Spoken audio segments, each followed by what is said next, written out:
Oh, shark farts. All right, so now usually Jeff does the roll call of where people are, but to be honest, I have no idea where any of you are right now. That was my attempt to impersonate Jeff at the end. It's not quite the same. Yours feels digital. His feels real. And this is why you're here, to validate me. Yes. You've actually watched our podcast? I haven't watched any of them yet, but...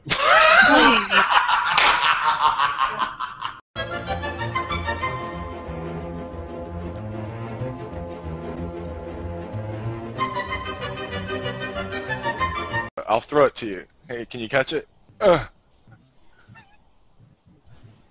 Did you get it? All right, you got it. Oh, it took a little while to get to New York. I'm wondering if I should watch the other ones, because I'm getting a pretty bad impression right now. Yeah, that was awful. That was absolutely train wreck. It's a nice family. So the moral of the story is, if you want to run an endurance event and be noticed, grow obnoxious facial hair. I think we need to do a retake. Oh my goodness.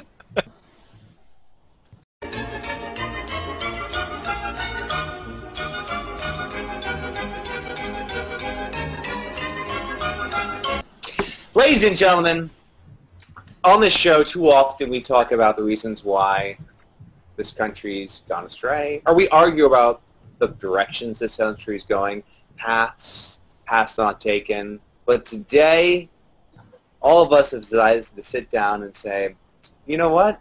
Sometimes, in some ways, America is just awesome. Today, America is awesome. On the Sunday Podcast.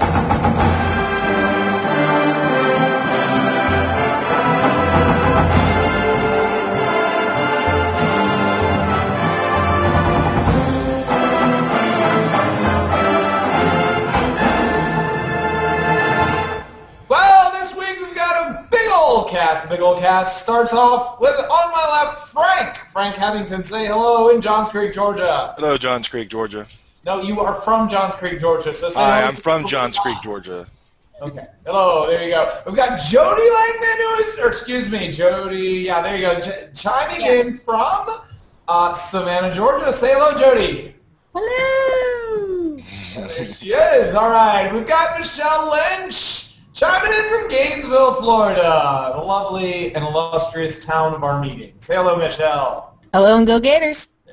Go Gators. Love to hear it. I'm Jeff Wheeler here in Johns Creek, Georgia as well. And finally from New York, Tom Holm. Hello. I assure everyone in the interwebs that I do not smell like the Hudson River any longer. Tom had just completed today, mind you, a full triathlon. Olympic distance. Olympic distance triathlon, which makes him the most badass man in the room, without a question. I have so much testosterone, I have extra to give. Like, your ass is so bad, I wish I could have a piece of it. And Jeff, you know what else is badass is America. That is right. America's badass. Tom chimed in with this, and let's go with it. America is awesome. I'd like to... Anybody want to sing with me? America! Fuck yeah! Children in the room, Jeff. I don't see any. All right, so we each tried to compile a list, not being cynical, but being ironic, but saying why America is awesome. Frank, do you want to start out with your list? I would like to give you my top 5. Your top 5? Go. Yes. Jacuzzis. Jack Nicholson. That's a good one? You like that one? Watson and Crick. I have no idea what that is. Peas, right? Are those, like, varieties of tomato? Peas. Heliocentric. Born America. Heliocentric theory? Oh. Wait, I thought they did genetic stuff, didn't they? Chinos. Jonas Salk. Hasbro. Dinty Beef Stew. Billy Joel.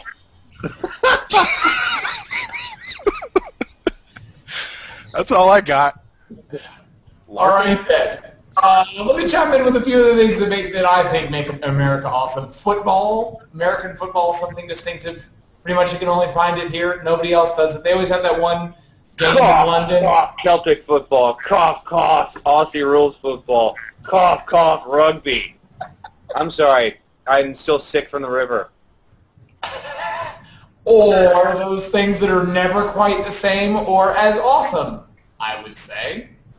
Dr. Seuss.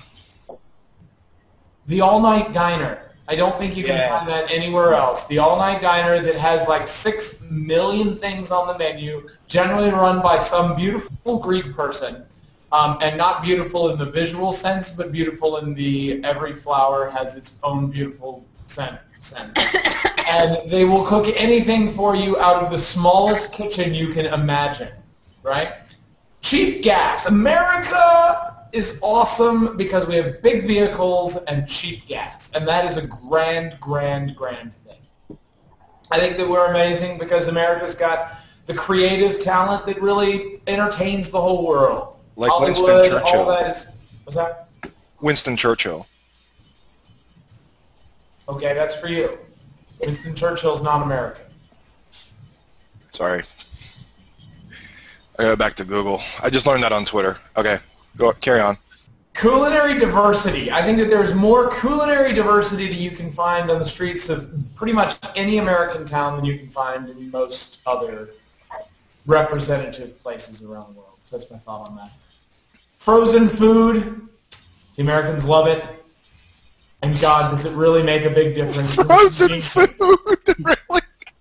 God, you're stretching this. The Swanson dinner changed the American dinner time. It really did. Oh my God. And for my finale, I'm gonna go with porn. Pretty much all starts here, and all the money for porn seems to come to California, and that's what I've got for what makes America. And you see how much it's helping them. Tom, follow that up. Go. I'm not,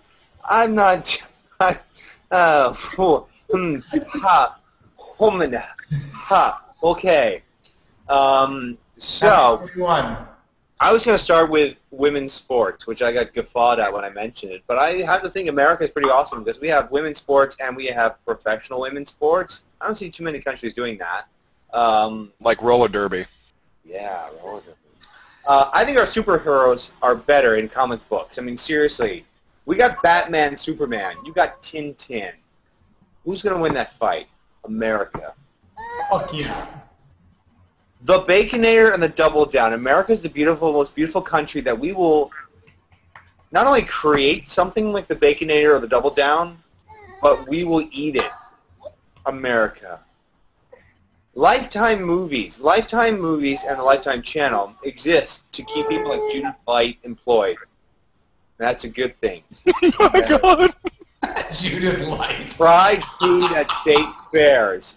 This country boldly goes where no Scotsman will go and fries things that should never be fried. Fried butter sticks. America.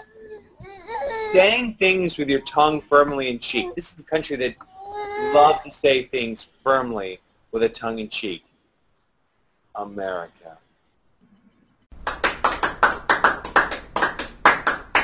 We're staying with that whole American concept, and there is an American hero that has passed this past week, and I guess we should give a moment of silence for the man that we all know, Andy Griffith.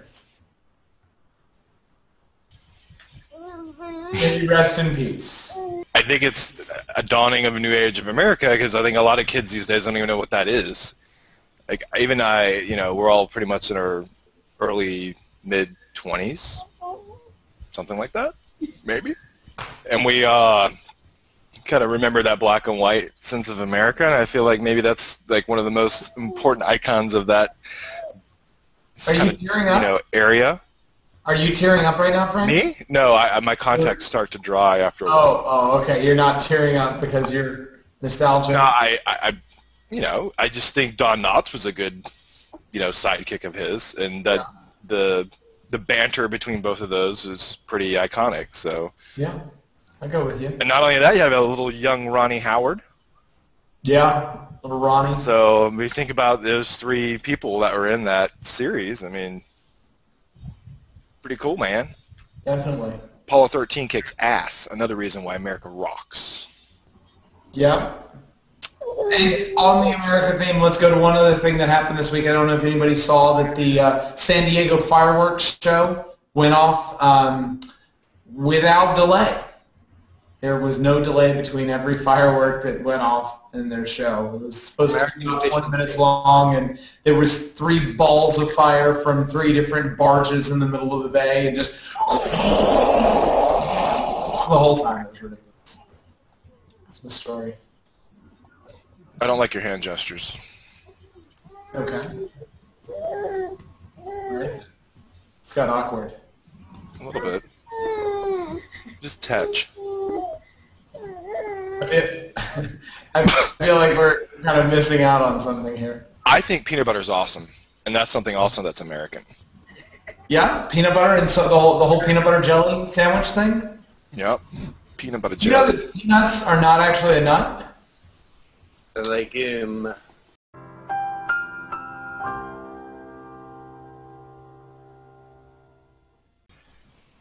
So why do people say that they have a nut allergy when they're allergic to a legume? That's another thing that's awesome about America. Peanut Protecting allergies? people's allergies. And I apologize to anybody in the room that has a peanut allergy. I think America came up with gluten-free items. Yeah. Golf is also an awesome game. Thank you, America. Golf's not American. I think it's Scottish. This is like watching a train wreck all day. It's falling off the tracks and running into itself. It's ridiculous. We'll move it along. Push it along a little bit. It needs a little bit of a push. I don't know where we're going to go to. Apparently there's a story in the news that the mermaids are going to be made extinct forever. There was a study that actually took the time to look up whether or not they were actually aqueous women towards the end of life. Is that one of the strip clubs you visit? Their findings said that there were never mermaids. We all in this room know that to not be the case. So therefore, there is a movement of people trying to disavow the use of this research, and their argument is that mermaids, once made extinct, will be extinct forever, and no one wants mermaids to be extinct forever. We just found out on Twitter that Ernest Borgnine was he was Dominic on the awesome '80s sitcom of Airwolf. Oh yeah. Yes, along with Jane Michael Vincent, who was Stringfellow Hawk. That guy was a badass before there was even a name for a badass. 55 episodes of Airwolf. I know. A friend of mine, whenever I lived in Texas and was a small child in '84 through '86, decided that it would be very funny for us to run around the neighborhood, and we would run at normal speed, and every once in a while when we needed a burst, we would scream Airwolf speed and run even faster. So with that, I'd like to put it in memoriam. Ernest Borgnine, it was awesome. Kicked ass. And that's 2 people we're celebrating deaths of this week. Jeez, this podcast is kind of grim. Speaking of grim, apparently Anderson Cooper came out. I did not know that. Yeah. Apparently everybody else knew he was gay, but I don't have any gaydar, so I don't know. Apparently, I don't know, is gaydar an actually woman thing? I don't know. Maybe, Jody, can you help us out on gaydar, or is that like a man thing or not? No, I think that I think that particular ability comes across. Depends on, I think, on geographic region, I guess. Geographic regions? Yeah. Spawn off gaydar. Yes. Judar, too. Same thing. Judar? Yes. It's very similar. I'm unfamiliar with Judar. Could you explain it quickly? Oh, basically, like, you go into a room and you can pretty much, be able to tell who's Jewish and who's not. Have you never played this game before? No. No, I assume everyone's Jewish that's successful. Fair enough. Oh my God. Is he a comedian? Is he funny? Has he made a bunch of movies? Probably Jewish. Now we know. And knowing is half the battle.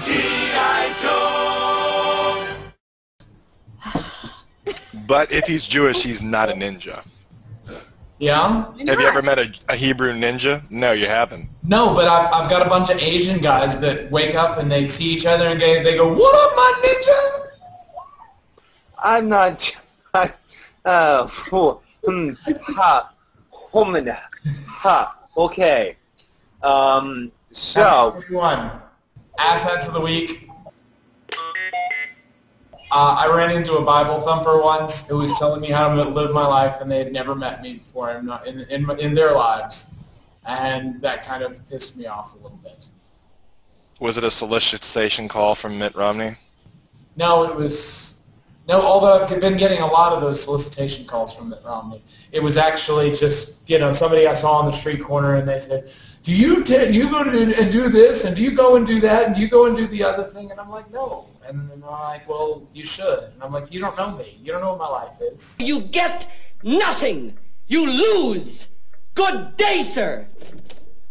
My asshat of the week was going to be MSNBC, which Anderson Cooper, as previously mentioned, came out. And he did so in a really eloquent and well-written letter to Andrew Sullivan of the Daily Beast. If you haven't read the letter, it's really worth reading because I think it's a really passionate, intelligent, eloquent explanation for why he never came out before and why he chose to come out now. So anyone, regardless of your beliefs, regardless of your like, oh, I knew he was gay already, kind of like, well, which is the, I kind of like, that might be my asshat, is the people of like, what, why did you come out? Doesn't everybody know? Shut up. That's bullshit. One of the great things that was Kevin Spacey, who has never openly talked about sexuality in general. Years ago, he talked about, and I think in Esquire magazine interview, saying, I could tell you I'm straight, I could tell you I'm gay, but you're not going to be satisfied unless you see me in bed with someone doing the nasty. And then you'll finally, and even then you'll probably be like, well, we're not sure. So this whole we knew it all the time stuff, enough. But my real asshat was MSNBC, who after Cooper puts out this really great letter, they reduce it down to this lovely byline, which is, yup, I'm gay, borrowing from the Time magazine Ellen DeGeneres cover from years ago. So they took something that was very beautiful, eloquent, intelligent, very present and modern and important, and reduced it down to a soundbite from the 90s. So MSNBC, you're my asshat. You're probably my next CNN.com. Watch out. Well, I guess that puts another week in the books. With all of the work we've done, thank you so much, everyone, for joining us. Had 5 illustrious guests. We'll do it again sooner, hopefully, rather than later. Signing off, we've got Frank Hething from Johns Creek, Georgia. We've got Jody Langdon from Savannah, Georgia. We've got Michelle Lynch hanging out from Gainesville, Florida. We've got myself, Jeff Wheeler, from Johns Creek, Georgia. And Tom Holm from New York. Signing off. Bye-bye.